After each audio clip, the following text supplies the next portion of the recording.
Baik, selamat malam, kembali lagi di podcast Komisi Pembinaan Teologi atau disingkat KPT. Nah, di sini pastinya saya nggak sendirian, pastinya saya ditemani oleh narasumber-narasumber yang hebat ya. Dan tidak hanya satu narasumber, tetapi ada dua narasumber. Oke, selamat malam Bapak Condro dan Ibu Endang. Selamat malam. Terlihat sekali raut-raut wajahnya yang sangat gembira sekali nih. Sepertinya diwakilkan dengan cuaca yang cerah hari ini ya, malam hari ini. Betul sekali gitu ya. Secerah wajah Mbak Ruth. Terima kasih. Oke Bapak Ibu, di sini saya panggilnya Bapak Ibu aja ya. Kalau apa mau dipanggil Kak nggak cocok kayaknya. Sudah cucu nih. Iya, udah ada rambut-rambut putihnya nih. Oke, kali ini kita mau membicarakan tentang gotong royong. Yang pastinya di mana gotong royong itu telah ada turun temurun, pastinya diwariskan turun temurun. Nah, menurut Bapak Ibu, definisi gotong royong sendiri itu bagaimana sih? Mungkin bisa dari Pak Condro dulu. Saya dulu? Iya. Baik. Kebetulan ini di bulan budaya ya, terus podcast kita bicara tentang budaya gotong royong. Tapi sebelum ke sana, baik kalau kita ini melihat bahwa patut bersyukur ya sebenarnya kita menjadi warga bangsa Indonesia yang memiliki kekayaan budaya yang luar biasa. Betul sekali. Dan budaya itu kan menyangkut kebiasaan hidup. Jadi kalau kita lihat sebenarnya di samping ada agama tetapi juga ada nilai-nilai yang sudah ditanamkan oleh leluhur kita untuk menata supaya kehidupan ini baik, supaya kehidupan ini tertib gitu ya. Sehingga ya diajarkan kepada kita tuh macam-macam nilai-nilai itu. Secara khusus ini saya ngobrol karena ini di Jawa ya, kita melihat dari sisi budaya Jawa. Apa tidak ada di yang lain, pastilah wisdom, local wisdom itu pasti ada. Tetapi coba kita lihat di budaya Jawa sendiri, sebab Mbak Ruth tadi kan bertanya juga kaitannya dengan gotong royong. Jadi prinsip hidup orang Jawa itu selalu menekankan sebuah kehidupan yang harmonis. Keharmonisan itu penting, sebab memang kayaknya itu yang ditanamkan sejak kecil kepada kita supaya kita ini tidak tengkar. Konflik itu kalau bisa dihindari. Nah, untuk itu maka ada dua prinsip yang bagi orang Jawa yang penting, yaitu prinsip hormat dan prinsip rukun. Ini bisa kita lihat dari keseharian kita, bagaimana menanamkan hormat kepada orang yang lebih tua secara hierarkis itu nampak.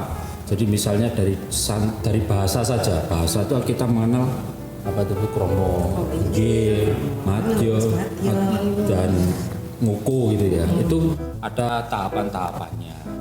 Kemudian dari cara menghargai orang kepada orang yang lebih sepuh, yang lebih tua, kita kan tidak bisa memanggil namanya saja, tetapi ada mbak, ada dek, ada ibu, ada papa, ada kakek, itu semua nenek, dan itu semua dimaksudkan ya supaya ada unggah-ungguh yang membuat kita ini bisa nyaman ketika kita ngomong sama siapa. Itu yang disebut dengan harmonis, itu yang disebut dengan sebuah kehidupan yang selaras.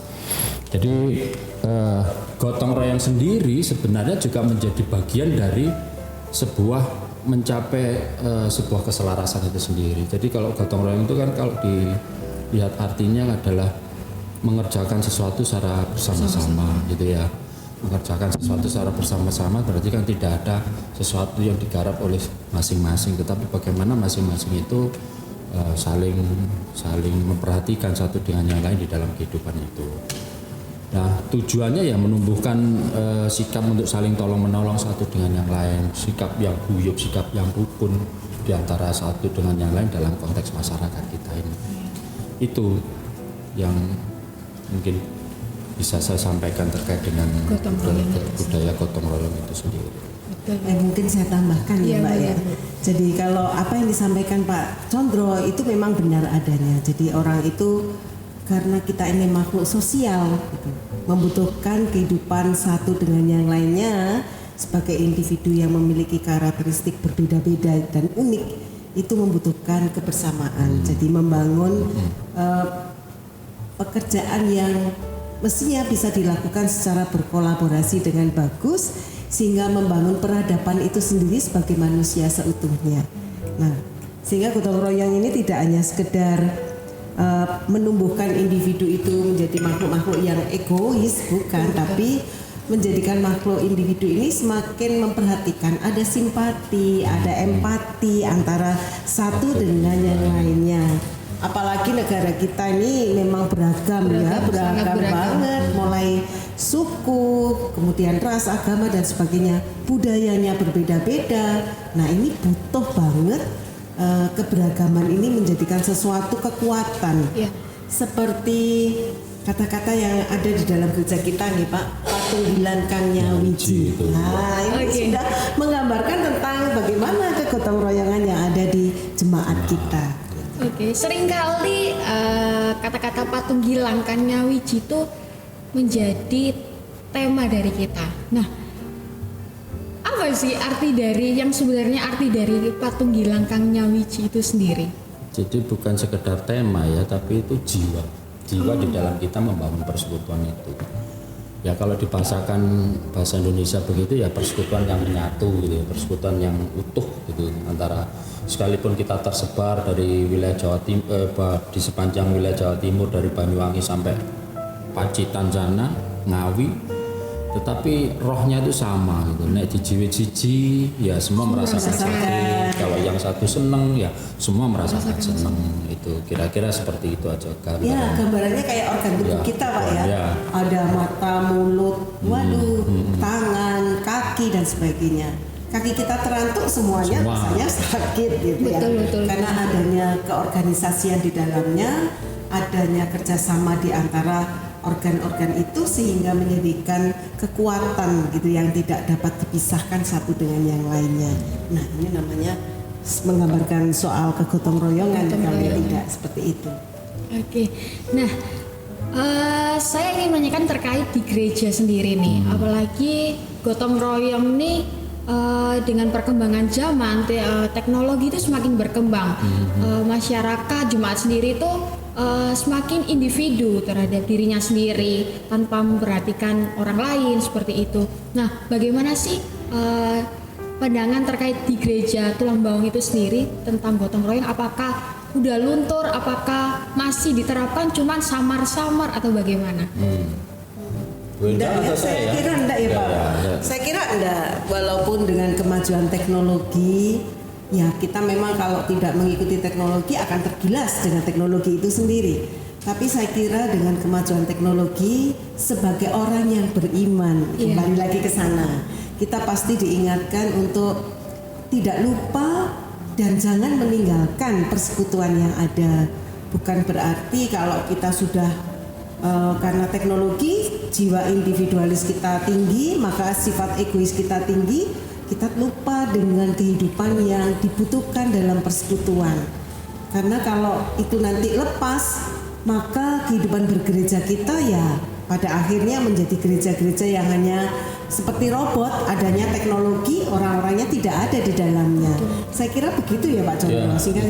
Itu kata kuncinya. Jadi persekutuan itu memang menjadi kata kunci terutama di dalam membangun tatap muka itu sendiri, sebab itulah wadah komunikasi antar umat ya di dalam sebuah kehidupan persekutuan itu sendiri. Jadi kalau ada ibadah anak, ibadah berayat, ibadah remaja, pemuda, adiuswa dan seterusnya itu sebenarnya merupakan wadah bagi warga jemaat di kategori usia itu. Kemudian di situ tuh menjadi sebuah wadah di mana mereka saling bisa membangun sebuah komunikasi, dan itu penting seperti yang didhawuhi Bu Endang tadi.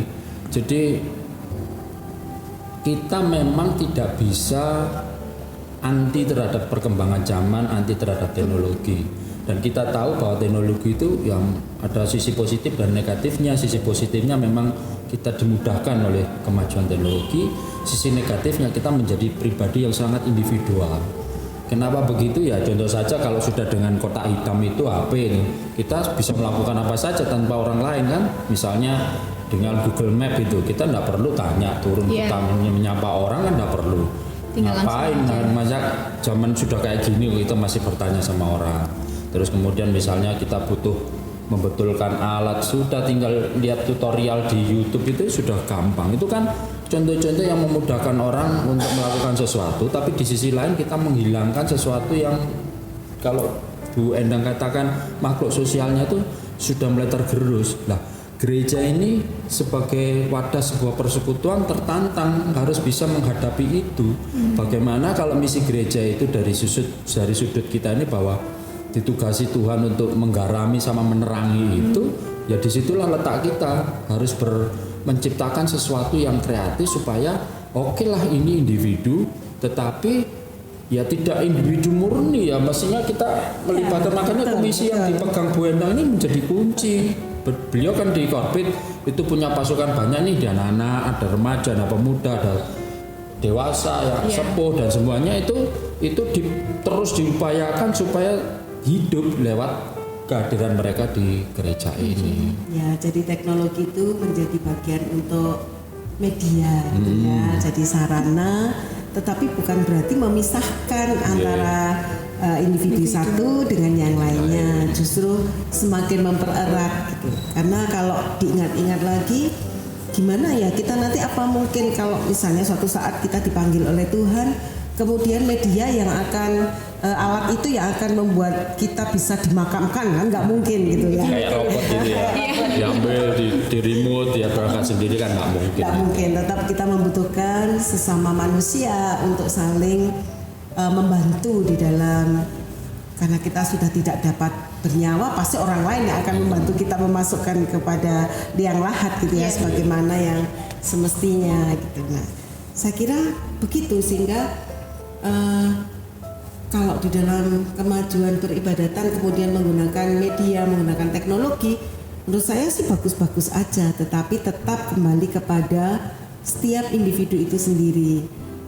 Mengajarkan bagaimana kita masih saling membutuhkan antara satu dengan yang lain, sehingga kata gotong royong itu tetap ada di dalamnya.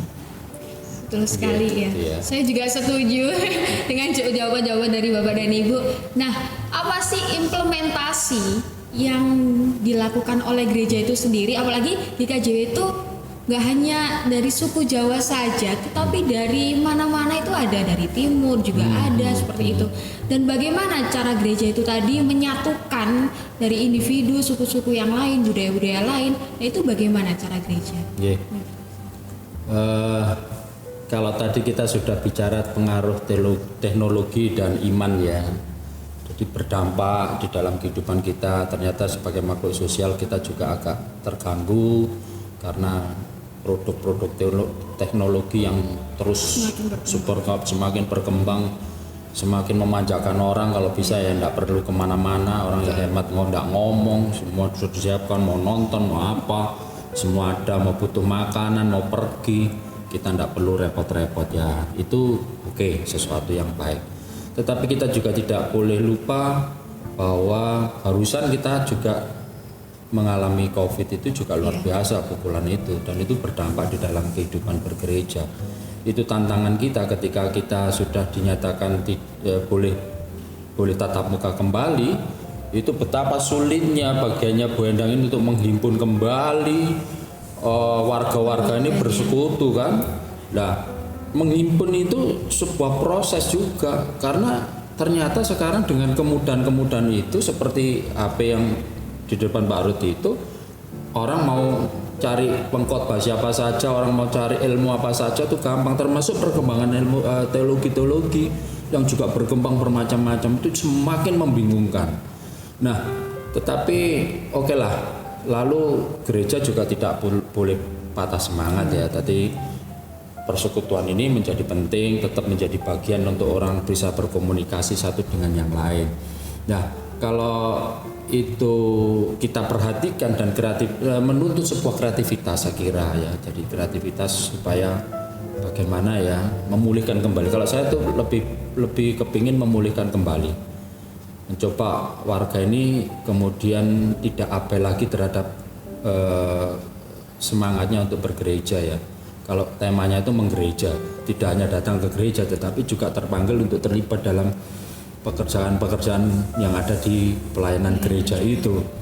Nah, itu sebuah PR menurut saya, dan cukup kreatif juga lah kita ini mencoba menarik dengan misalnya menampilkan musik, irama mengiringi ibadah dengan berbagai macam itu menjadi cara orang ya kan memadai ya Bu, itu kan orang kan menjadi sangat akan menjadi tertarik karena kolaborasi dengan berbagai macam budaya katakan yang ada di dalamnya. Walaupun kita ini di Jawa Timur, tapi bukan berarti harus semuanya Jawa begitu ya. Ya.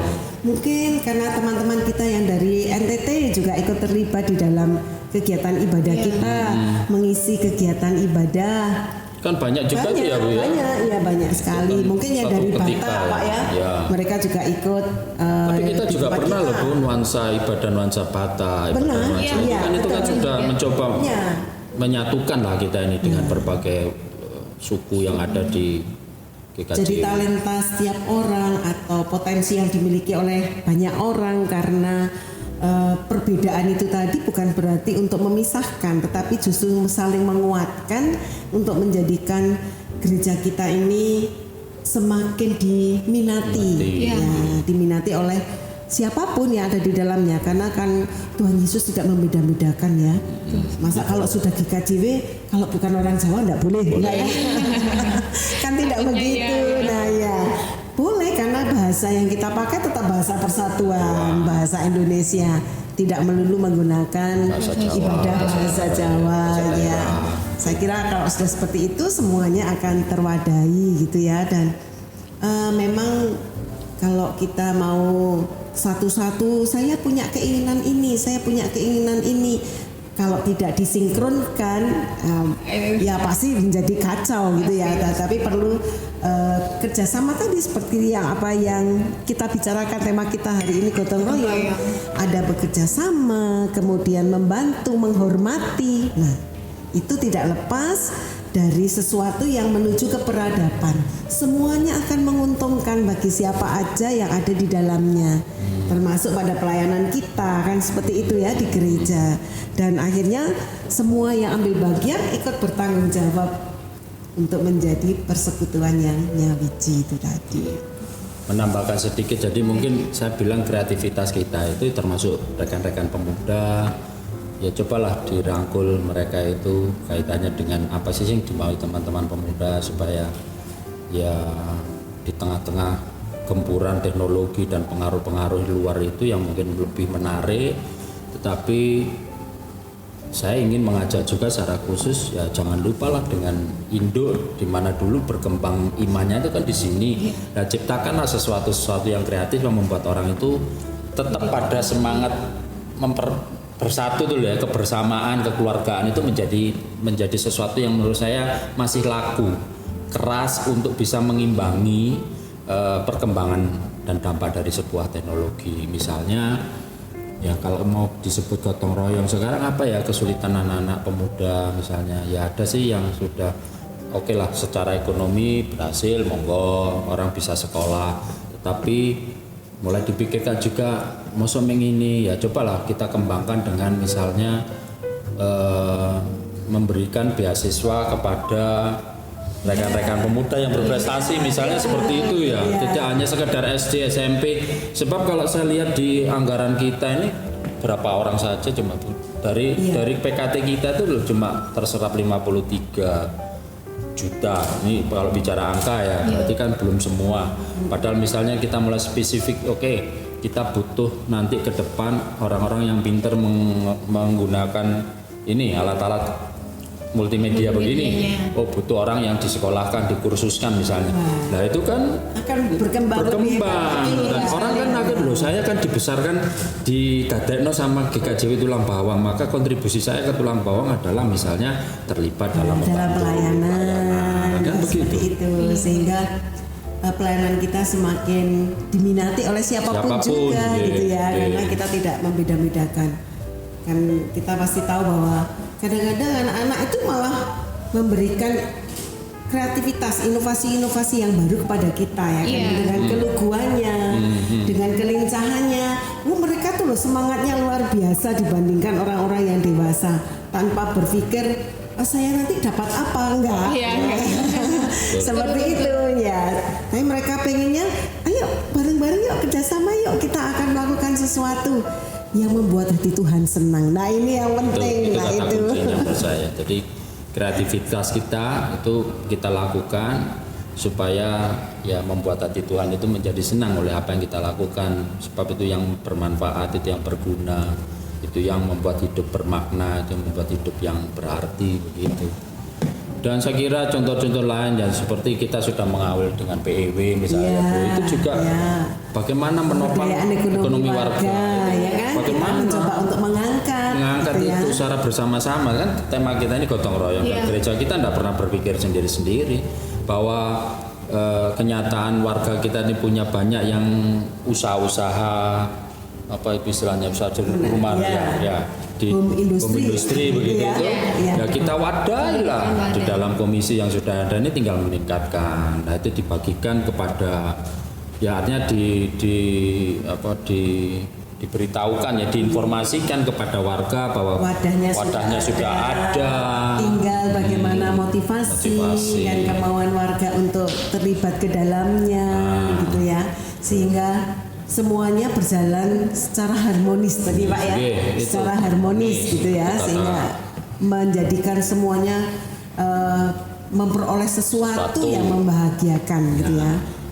Peradaban tadi loh Mbak, menuju ke sana. Jadi bolehlah zaman maju, tetapi ya ini tidak katrok-katrok kan, maksudnya harus diimbangi juga bahwa kalau gereja sudah kalah sama kemajuan teknologi ya terus benteng kita apa kan gitu. Jadi tetap Tuhan ada dan Tuhan itu bekerja melalui kita semua ya, termasuk pemuda, orang-orang dewasa untuk terlibat bagaimana berpikir sesuai dengan apa ya usianya, kategorinya ya, begitu. kategori usia. Saya kira teman-teman pemuda juga sangat kreatif lah.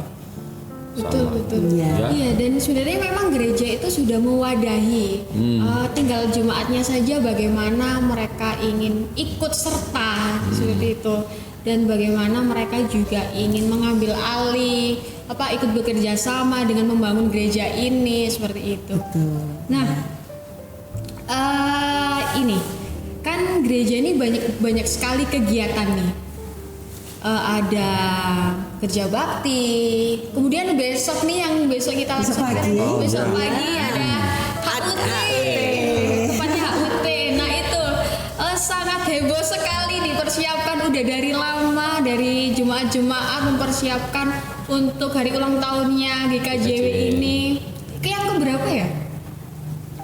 48. Ya. 48, oke. Loh sudah dimerahkan Mbak, anak-anak kecil karena kita bulan budaya nih ya, Iya. belajar membaca bahasa Jawa.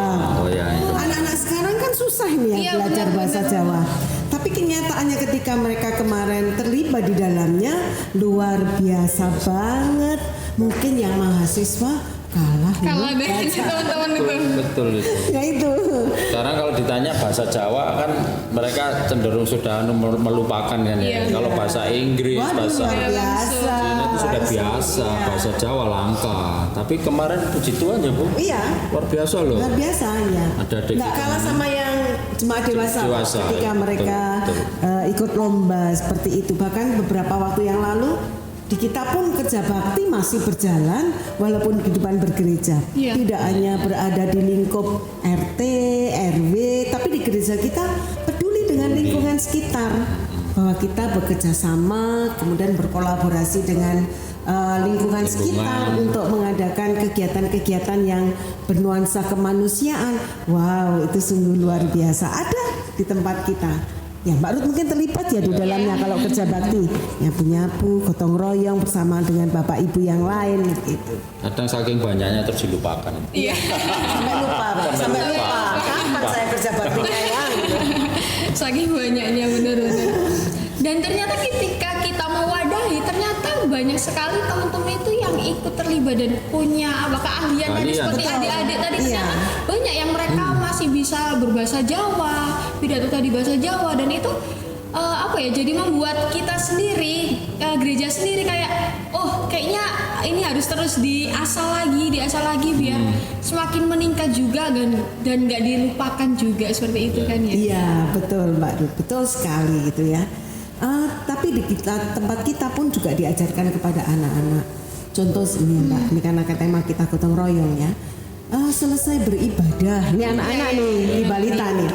Ayo anak-anak, siapa yang merasa mau melakukan sesuatu bersama-sama, peduli dengan temannya gitu. Wow, kalau ada yang bawa mainan gitu ya, dia lihatkan, dia pinjamkan, walaupun bentuknya mainan. Begitu selesai ibadah, mereka juga kursi nih Mbak, dia rapikan sendiri, dia rapikan, diletakkan begitu. Maunya kayak orang dewasa, mau ambil sapu, ikut membersihkan, nah ya seperti itu. Nah, luar biasa kan itu luar biasa. Ya, ini sudah merupakan gambaran bahwa kita tidak pernah lupa untuk mengajarkan kepada anak-anak tentang hidup bersama dengan orang lain dan peduli gitu ya. Iya. Dan saya sendiri sebagai pemuda nih, kenapa saya masih cinta dengan pemuda sendiri, karena apa yang saya cari di gereja ini tuh nggak ada di luar gitu. Seperti tadi kerjasamanya, karena kerjasama di sini tuh nggak hanya dalam bentuk fisik, tetapi ketika kita curhat, terus betul sekali, ya, kontribusi, memberikan pemikiran-pemikiran yang berbeda juga, dan itu kan maksudnya kerjasama yang secara naluri itu susah didapatkan gitu. Apalagi sekarang itu pemuda sekarang itu kalau misal nggak tuh jadi kayak pemikirannya sendiri-sendiri, individu sendiri-sendiri kayak gitu. Nah sebenarnya dengan pemanfaatan teknologi itu masih bisa kita melakukan kegiatan bergotong royong, mungkin secara fisik nggak kelihatan ya, paling tidak dengan berpendapat, memberikan arahan. Nah itu saling berkolaborasi dalam tim untuk mencapai sesuatu yang baik gitu ya, sesuatu yang baik supaya mendapatkan kehidupan secara harmonis. Konsultasi itu masih bisa diberikan walaupun melalui teknologi. Tapi bukan berarti semua harus dikerjakan dari rumah, enggak juga gitu ya. Sesekali juga harus ketemu, karena kalau tidak ketemu dengan fisik itu kan kita tidak tahu ekspresi orang. Ya. Orang ini berkata benar atau enggak? Nah, ini enggak tahu kita. Iya. Kadang jadi salah paham. Iya, bisa jadi salah paham karena hanya lewat teknologi. Tapi ketika kita bertatap muka, bertemu, berkolaborasi, ngobrol, itu kita bisa melihat ekspresinya, bagaimana dia menyampaikan, sehingga komunikasi itu lebih efektif gitu ya, lebih bagus dan menghasilkan sesuatu yang luar biasa tadi, harmonis tadi Mbak gitu. Oke, jadi nih tadi terkait gotong royong emang gotong royong itu definisinya sangat luas gitu ya. Betul, iya. Dan harapan di GKJ Tulang Bawang, bagaimana sih gotong royong itu biar bisa tetap ada seperti itu? Ya, kalau itu tadi sebetulnya balik ke makhluk sosial yang butuh orang untuk saling bertemu itu, sehingga itu awalnya saja lah, artinya mempertahankan persekutuan dengan tatap muka, ada waktu-waktu khusus untuk orang bisa bertemu. Saya kira tidak hanya di ini saja, tetapi di rumah pun. Itu di keluarga itu sudah harus tetap dimulai. Jadi tidak seperti sendiri-sendiri rumah kayak hotel, pulang tidur, bangun pagi pergi. Gimana ya kalau kita di rumah begitu ya, masuk rumah nggak nyapa bapak dan ibu, kan terus jadi masuk kamar dikunci, hanya dengan HP, keluar lagi. Wow, bagaimana hidup bisa harmonis gitu ya. Jadi melalui itu sebetulnya kita ingin menjaring, membangun kembali sebagai benteng kita, benteng gereja menghadapi tantangan dan pergumulan zaman. Nah sampai kapan ya kita tidak tahu, pokoknya kita ini terus berupaya terus menghidupi bahwa kita butuh orang lain, kita itu terus dijaga kan gitu. Sementara ini yang kita lakukan juga itu, Bu Endang ini yang membawai umat itu dalam kategori yang banyak itu juga mengawal setiap minggu rapat untuk membahas bidang 2 ini apa yang mau dipercakapkan ya, supaya itu tadi tetap ada terbangun komunikasi satu dengan yang lain. Itu yang kita pertahankan di dalam kehidupan ini. Saya tidak membayangkan sih nanti kalau gereja ini terus kosong gitu. Nah, saya tidak mau lah. Jangan. Ya itu jadi harapannya ke depan tentu persekutuan itu tetap terjalin dengan bagus, dengan baik. Kehidupan jemaat satu dengan yang lainnya terkolaborasi dengan harmonis begitu, walaupun ada perbedaan tetapi perbedaan bukan dipakai untuk memisahkan, tapi adanya perbedaan itu dipergunakan sebagai kekuatan untuk saling mendukung dan menjadikan satu begitu. Sebagaimana yang tentunya Tuhan ajarkan kalau satu pohon itu akan kuat gitu ya dari akarnya, walaupun dia punya batang, punya daun, punya buah, tetapi tetap dia menjadi sesuatu yang sehat apabila menjadi satu bagian yang utuh gitu. Saya kira itu juga itu kata-kata kunci yang penting itu bagaimana membangun sebuah persekutuan yang hidup. Ininya itu rasa saling memiliki. Ya. Rasa saling memiliki dan bagaimana gereja itu dijaga dan dirawat baik nggak secara fisik maupun spiritualnya. Betul. Ya, karena kan kolaborasi itu penting banget gitu ya. Tidak hanya mendengarkan firman saja, hanya mendapatkan sapaan rohani, Terus itu pulang kosong ya. Ya, enggak. Kan akhirnya bukan berkat yang didapatkan bukan hanya sesuatu yang membuat orang lain ada empati, ada simpati tadi. Iya. Padahal enggak itu kan. Berkat Tuhan itu harus menyalur kepada yang lainnya. Kalau saya dapat, maka Mbak Ruth juga harus merasakan gitu ya, bahwa berkat Tuhan terjadi sebagaimana yang diberikan pada Tuhan, tidak untuk diri kita sendiri. Nah, ini kan pentingnya seperti itu ya. Nggak hanya saling melihat, tidak hanya saling mendengar, tapi saling memperhatikan satu dengan yang lain untuk menjadi satu bagian yang utuh. Sebenarnya di dalam kitab sendiri, kalau kita lihat di dalam kehidupan umat perjanjian lama maupun baru, itu prinsipnya sama, Bapak. Jadi semangat gotong royong, misalnya dalam konsepnya perjanjian lama itu kan semangat untuk kebersamaan ini dimulai dari keluarga, kemudian keluarga besar, kemudian suku, mereka itu hidup bersama-sama. Ini dalam konsep perjanjian lama itu kita lihat dalam secara Israel dan seterusnya itu. Kemudian dalam perjanjian baru kita melihat bahwa tidak lagi dalam bentuk keluarga itu, tapi kita ini disatukan oleh pembaptisan Kristus dan dipelihara oleh oleh tubuh Kristus itu sendiri. Nah, dari situlah kita semakin meluaskan persekutuan kita ini. Tetapi bahwa tetap konteksnya tetap dalam kehidupan kebersamaan. Sedulur ning Sang Kristus gitu ya. Sedulur saudara di dalam Kristus. Jadi tidak hanya dipisahkan Bu Endang dengan keluarganya, saya dengan keluarga, tidak. Bu Endang dan keluarga oke, saya dengan keluarga oke, tetapi kita ikatan sebagai satu saudara yang harus hidup bersama-sama dalam Kristus itu. Seperti lagu Kau Sahabatku. Betul sekali. Mestinya baru nyanyi dulu yang lengkap gitu ya, supaya kita semakin gayeng aja gitu ya. Mungkin mau boleh Saya suka berkali-kali minum. Terlihat enjoy biasanya saudara.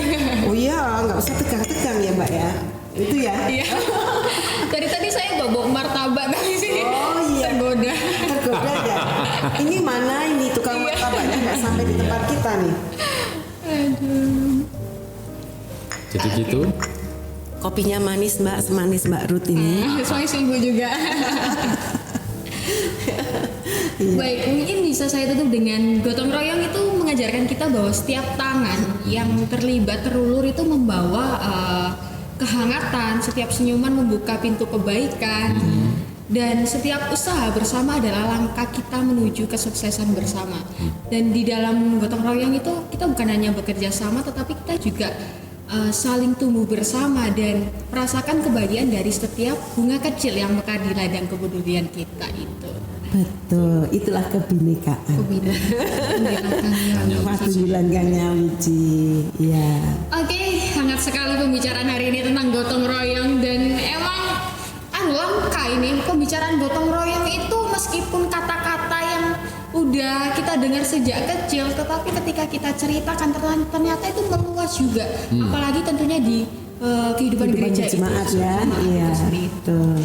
Buat teman-teman, buat warga semua, Bapak Ibu, teman-teman, mungkin kalau ada saran ataupun tema yang ingin kita bahas, karena karena kita udah sampai di ujung podcast kali ini, jadi sayang sekali waktunya udah selesai dan terima kasih. Jangan lupa untuk like, comment, and subscribe. Thank you.